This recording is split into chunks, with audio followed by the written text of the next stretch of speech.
Luvungi, nous sommes là dans les territoires d'Uvira, dans la province du Sud Kivu, est passé actuellement sous contrôle de M23 AFC Nanga.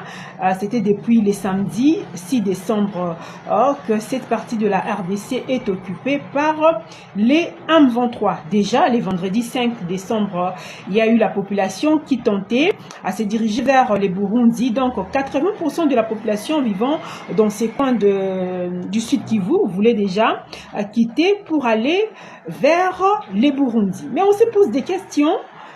Une attaque qui intervient juste après l'entérinement de l'accord de paix entre Félix Tshisekedi, Paul Kagame et sous la médiation de Donald Trump à Washington.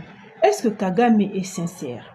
En signant tous ces accords, en entérinant même ces accords, Kagame est incapable, Kagame et sa troupe, voilà, sont incapables de cesser le feu, sont incapables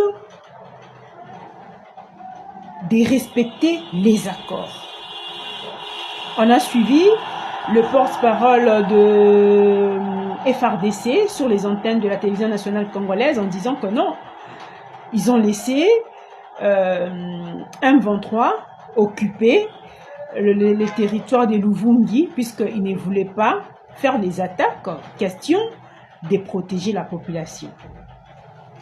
Donc le FRDC n'a pas voulu s'attaquer justement pour protéger la population vivant à Luvungi.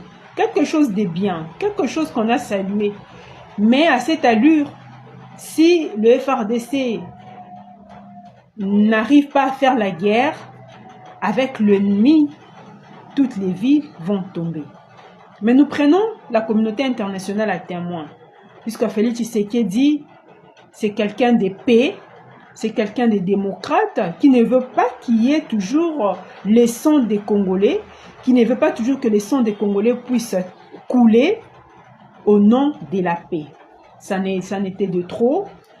Une guerre qui a duré 30 ans, il y a eu beaucoup de gens qui sont tombés. Maintenant, il est temps de faire la paix. C'est justement pour ça que la ville de Luvungi est tombée encore. La ville de Luvungi est sous contrôle de M23, puisque l'armée congolaise n'a pas voulu tirer. L'armée congolaise a voulu protéger la population, quelque chose que nous saluons. Mais nous prenons la communauté internationale à témoin. Nous prenons la communauté internationale à témoin par rapport à ce qui se passe en République démocratique du Congo. Ça doit s'arrêter.